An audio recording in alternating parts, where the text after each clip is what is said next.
Proudly covering all of northeastern and central Pennsylvania, this is Eyewitness News at 6.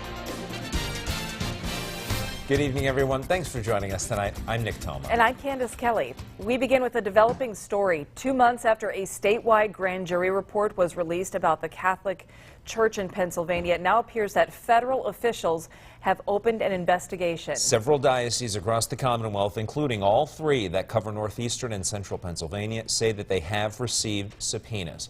Eyewitness News reporter Eric Dable's live for us outside the Scranton Chancery building with what we know tonight. Eric? Nick and Candace, good evening. At this point, it's unclear exactly what the U.S. Department of Justice is looking into and why. The statewide investigative grand jury that was reportedly giving its report last month, it spent 2 years combing through documents before finally issuing its report. It was August 14th when a long-awaited grand jury report on the Catholic Church in Pennsylvania was released. It found more than 300 predator priests abused at least 1,000 kids over the last 70 years.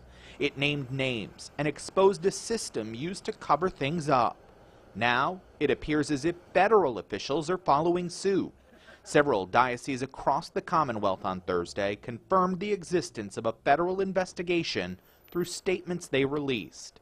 The Diocese of Scranton, which covers 11 counties in northeastern Pennsylvania, would not confirm when it received its subpoena, but said it will cooperate fully with the investigation. The Diocese of Harrisburg said the same thing, but added in a statement that it has worked to be open and transparent regarding the issue of child sexual abuse and its past. In a statement from the Diocese of Allentown, officials said their diocese sees itself as a partner with law enforcement in its goal to eliminate the abuse of minors wherever it may occur in society. Pennsylvania Attorney General Josh Shapiro has said this statewide investigative grand jury relied heavily on the secret archives of the 6 dioceses that were investigated. Out of the 301 predator priests named in the report, officials could only charge 2 of them because of the statute of limitations and other issues. Now, several of the dioceses that released those statements today confirmed that their subpoenas came from the U.S. Attorney's Office for the Eastern District of Pennsylvania. That's actually out of the Philadelphia area. And once again tonight at this hour, we still don't know exactly what they are looking for and why. We're live tonight outside the Chancellery building here at the Diocese of Scranton. Eric Dable, Eyewitness News. And the ongoing scandal gets even deeper. All right, Eric, thanks for the update. Now, this investigation comes as time runs out for state lawmakers to pass a bill changing the state statute of limitations for victims of child crimes. The last day of the session was Wednesday. However, Senate President pro tempore says he is still open to calling the Senate back to negotiate. Nearly 2 years after it was originally filed, a Lackawanna County commissioner is now being dismissed from a civil lawsuit in an ongoing prison scandal. In December of 2016, several women filed a civil lawsuit claiming they were sexually assaulted at the Lackawanna County Prison and no one did anything to stop it. A total of 36 people were originally named, including Commissioner Patrick O'Malley. He was accused of tipping off a female guard that she was under investigation for possibly failing to report the abuse, but attorneys say there was not enough evidence to support wrongdoing by O'Malley. There has been testimony offered in this case from former female inmates who described Commissioner O'Malley as a nice man who treated them with respect and dignity. About these charges? In February of this year, 7 current and former guards were arrested in that prison scandal, and all of their cases are still pending. Well, we have an Eyewitness News follow-up to a deadly crash in Lackawanna County last year. 2 people now face homicide by vehicle charges 1 year after police say they were racing along Route 632 in Scott Township. Police say Jan Roman Marina and Sandra Saidita were racing when Roman Marina lost control of his car. His passenger, Ryan Motsavich, died in the crash. Both Roman Marina and Saidita have been arraigned in Lackawanna County. from shorts to wearing our winter jackets, October has been a wild weather month. Chief Meteorologist Josh Odell is on the rooftop looking for those signs of fall. Josh. Hello, Nick and Candace. It is a little cold on this roof tonight. In fact, tomorrow morning will be even colder. Right now, our temperatures are stacking up like this tonight. We have basically numbers in the 40s except for two places. Mount Pocono already at 39, and Selinsgrove at 50. Tonight, clear and cold, lows around freezing by first thing in the morning. Winter weather alerts anytime you want them. You can get them with the new Eyewitness weather app. Nick and Candace, we'll be all over the place the next couple of days. A little bit of a warm-up, and then it gets cold again. I'll see you downstairs. Okay, Josh, thank you. It could be the first of its kind in Pennsylvania. A community in the Poconos is considering an ordinance that would require certain businesses to purchase an AED. Middle Smithfield Township leaders say the ordinance would apply to larger businesses, and it would apply to any new constructed or heavy renovated building that has a daily occupancy of 50 or more people. You know, we require fire extinguishers to save buildings. We feel that these will save lives. Now, one AED will cost a business about $1,500. Businesses would not be required to undergo training, although it is highly recommended. And new tonight at 6, new health insurance rates under the Affordable Care Act have been approved for Pennsylvania next year. For the individual market, there will be a statewide insurance rate decrease of about 2.3%. State officials are also saying that there will be more choices for Pennsylvanians next year. It took 75 years, but finally a local fire company will have a new fire station. The Lake Silkworth Volunteer Fire Company in Luzerne County was in need of a new fire station, and that's now going to become a reality. Our lead I-Team reporter, Andy Mahalchik, is live in Lake Silkworth to explain. Andy? Well, Candace, we are standing in front of the current Lake Silkworth fire station. If it looks old, it's because it is. It was built back in 1943. The new fire station will be about 200 yards away from the fire station, down by the white building and the white sign. That's where the new fire station will be built. The old fire station, no doubt about it, served this community very well, but it's long outlasted its usefulness. Our present facility is a 1940s building with about 4 modifications since that time. And while its history is legendary, it no longer can meet the needs of modern-day firefighting. Don Kivner has been a member of the Lake Silkworth Fire Department for 53 years. And there's no other place to go. We're landlocked, and the building sits right on 29. It's a real hazard when you're pulling out with the trucks. That will all change thanks to a $600,000 federal grant. The money allows the fire company to build a new fire station just down the road. It means a quicker response. The fire chief says the current firehouse is so small, there's just not enough room inside the bays for all of their fire trucks. The way we set up our apparatus in the bay now, we have apparatus behind one another. If I need an engine or a tanker, I have to take a piece out that's parked in front of it, and it's time consuming. The new location will eliminate that problem and allow for fire trucks to get into and out of the station much more quickly. Marion DeAngelis lives near Lake Silkworth and helped push for this grant. It's not handicap accessible, it doesn't fit their current fire trucks in it, and it's very dangerous pulling on and off the highway. That grant was steered to Lake Silkworth by Luzerne County officials. These funds are community development block grant funds. They're federal funds. There's no Luzerne County taxpayers' dollars involved in these funds. If all goes as planned, the new fire station should be up and running by the spring of 2019. Reporting in Lake Silkworth, Luzerne County, Andy Mahalchik, Eyewitness News. Thank you, Andy. Luzerne County, as with other counties, are eligible for community development block grants, but that money can only be used for things like firehouse expansions and road repairs. They are testing the waters. Today, hundreds of college students got a glimpse of maybe their future at a career expo in Luzerne County. Take a look at what the employers are looking for next on Eyewitness News at 6. But first, our photo of the day. Oh, this is a nice one. Shay took this picture of a sunset over the Susquehanna. If you have a photo that you'd like to share, post it to our Eyewitness News Facebook page.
This is Eyewitness News at 6. Well, the nation's largest servicer of federal and private loans is being ordered to turn over all their loan records to Pennsylvania's Attorney General. AG Josh Shapiro is suing Navient. The company is accused of deceptive practices and predatory conduct.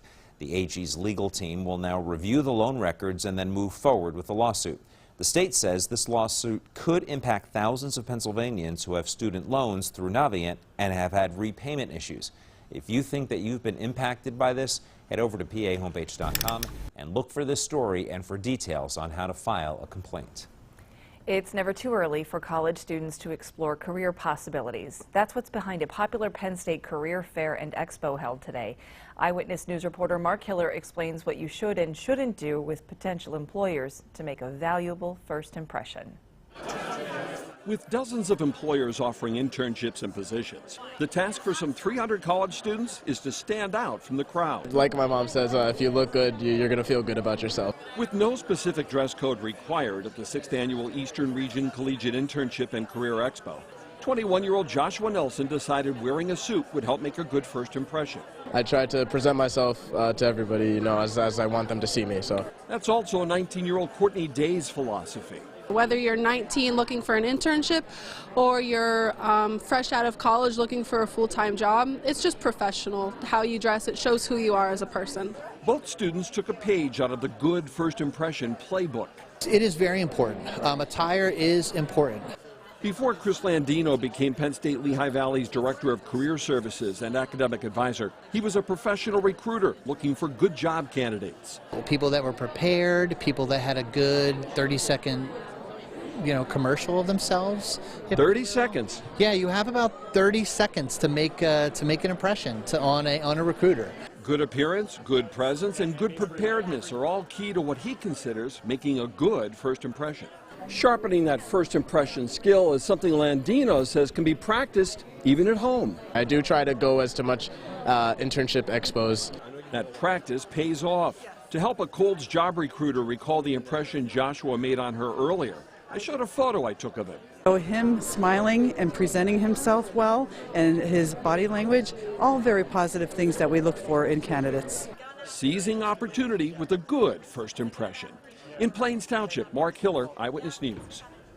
Career advisors say it also doesn't matter what you know if you're not able to communicate it effectively.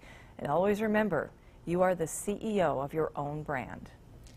Well, if you're itching to get outdoors after all the rain we've had, there is a new place for you to take a hike. The new section of the D&H Trail in Susquehanna County is now open. Chief Meteorologist Josh Hodel will look for some good hiking weather in his forecast next.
Now, your Eyewitness weather forecast. Name Weather Rate's most accurate forecast since 2008. Good evening. We're losing the daylight right now. We're gaining a lot of cold by tomorrow morning. Here's our live camera in Catawissa tonight. We can say goodbye to the sun for today, but my friends, it is back tomorrow. In fact, I think we have a pretty nice Friday. I think you're going to like it. 50 in Lewisburg here at Bucknell University. We're running a little bit colder tonight, maybe 2, 4, 5 degrees colder, and that's about it. And look what happened this morning in West Lenox Township at Barbara Cooper's home. You have to look closely. You'll see a little bit of snow accumulating there on the grass. Remember, send me your snow pictures whenever it happens. Weather at pahomepage.com. No snow tonight.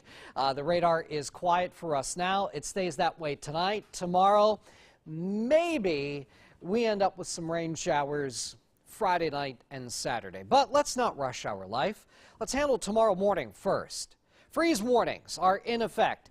Essentially, the growing season is in the process of ending. If you have any plants outside, you know what to do.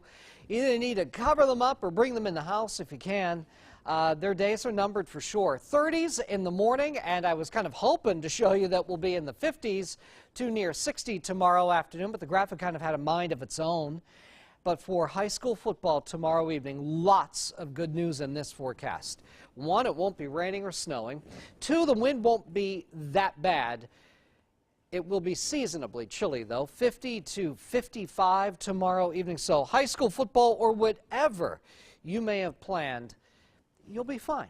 Here's your Eyewitness weather forecast. Tonight, clear and cold. There will be some frost around, lows between about 30 and 35.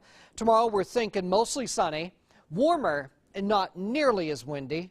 Highs near 60 on a Friday afternoon in mid-October. Not too bad, right? Scattered showers on Saturday. The wind starts to get gusty, but it really gets going Saturday night and Sunday, along with a few flurries and snow showers. And then we rebound a little bit by early next week. So you can always keep track of these weekend snowflakes with us. You'll want to use interactive radar, and you're going to find it right there on the Eyewitness weather app. A little all over the place, but that's kind of typical of October. One day it's warm, the next day it's chilly, and eventually the cold snaps, well, they start to win the battle. They do. Boy, today, this morning was really chilly. A little rough, wasn't it? Brisk, man. Yeah, I know. It's for those of us that work this shift, sometimes we have a little bit of a later wake up. Right, so you see the sun, you see the cold weather, and you say to yourself, boy, this is when I'm glad we don't have to step outside so early. Go back to bed. Yep. Exactly. Misericordia is making history. And the Cougars football team is in the midst of its best season in a program history. Robin Dean catches up with players and coaches next in Eyewitness Sports.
He's going to go out and then mic check 1, 2, 3, 4, 5.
Now, Eyewitness Sports, 8-time winner of the PAB's Excellence in Broadcasting Award. Since the start of the Misericordia football program in 2012, the Cougars have never earned more than one win in a single season. But this 2018 squad is in the middle of a historic run. After dropping the first game of the season, the Cougars have put together a 5-game win streak and are currently tied for first in the MAC standings. Head coach Mark Ross says the unbelievable turnaround starts in one place. It starts, I think, with the quarterback. Anyone who's seen us play knows that. He's kind of an extension of the coaching staff. But again, we've really been able to surround him for the first time with healthy people on the perimeter that can match up with anybody in the league. And I think the real key maybe to the whole development was the development on the O-line and the run game. Misericordia will look to improve to 6-1 on Saturday as it hosts FDU Florham at 1 p.m. In high school football, we're taking a look at the Central Columbia Blue Jays. Central is 5-3 and coming off a 49-0 shutout over Warrior Run. This week, they'll face District 4 rival Lewisburg, also 5-3. In fact, the two were tied for third in the Class 3A standings. That means this matchup has big postseason implications. We want to win out so we can get the home game, but more importantly, they're AAA, we're AAA, and we want to stay ahead of them in the standings. We are young in some spots, but we're starting to fly to the ball a lot better. We're getting more comfortable, so the speed of the game is starting to slow down for some of those guys, and we had a really good week last week. Central and Lewisburg go to battle tomorrow night at 7.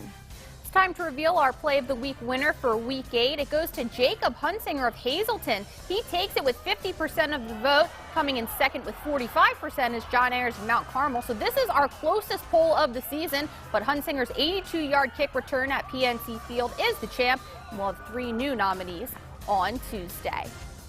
With a spot in the World Series on the line, Game 4 of the American League Championship featuring Boston and Houston had no shortage of drama. We pick it up with the most talked about moment of the game. Bottom of the first, Sox up 2-0. Jose Altuve looks like he hits a 2-run jack to even the score because Mookie Betts couldn't get there, right? Wrong. Fan interference is called, the play is reviewed, the call stands, and he is out. In the bottom of the fourth, Houston would leave no doubt, though. Tony Kemp takes Rick Porcello deep to put the Astros in front 4-3. But Red Sox aren't done yet. Jackie Bradley Jr. cranks his own 2-run dinger to retake the lead 6-5. In the bottom 9, Sox still in front 8-6. But the Astros are rallying with bases loaded. Alex Bregman desperate to get a base hit. But Andrew Benintendi makes a spectacular catch to rob him and seal the game. Boston wins 8-6 to take the series lead 3-1. Here's Betts on that controversial play. I guess you could say I was kind of surprised that I've never seen or been a part of a play like that. So I guess, yeah, you could say I was kind of surprised he made the out call. And as I watched the video, it's like he got it right because, I feel like it was going to my glove for sure. And there you have it. Red Sox can clinch the series in Game 5 tonight. First pitch is set for 8:09. That's your check on sports. We'll be right back.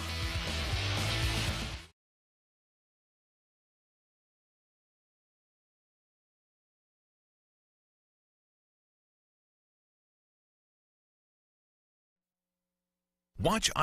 Watch.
This is Eyewitness News at 6. The Insurance Institute for Highway Safety is urging states that are exploring legalizing marijuana to consider the effect on highway safety. We will have that story and much more when we see you for Eyewitness News at 7 on WIOU. And coming up tomorrow on Eyewitness News, we are teaming up with the American Red Cross to help in the relief efforts for victims of Hurricane Michael. We hope you'll join us as we help the Red Cross collect some cash donations for those affected by the disaster. We'll have a special phone number that you can call to make a donation, but you don't have to wait until tomorrow. Just go to pahomepage.com or through our mobile app and you can make a contribution. We hope you guys can tune in for that. Should be a special time tomorrow. Absolutely. In the meantime, we have some great weather coming up for us tomorrow. A little bit cold in the morning, but I do think tomorrow afternoon, 55, near 60, not as windy. It will feel a little bit better, but it is going to be chilly for high school football tomorrow evening. I think we're running about 50 to 55. Tomorrow's going to be really almost perfect. I think it looks pretty good. Yeah. You know, for October, this isn't bad. It's not going to be raining tomorrow. It's great. That's the best part. Right, no rain. Hey, that's it for us at 6. Thanks so much for watching. Have a great night, and we hope that you can join us for Eyewitness News at 7 on WIOU. See you there. Watch Eyewitness News when it's convenient for you. Now streaming on pahomepage.com.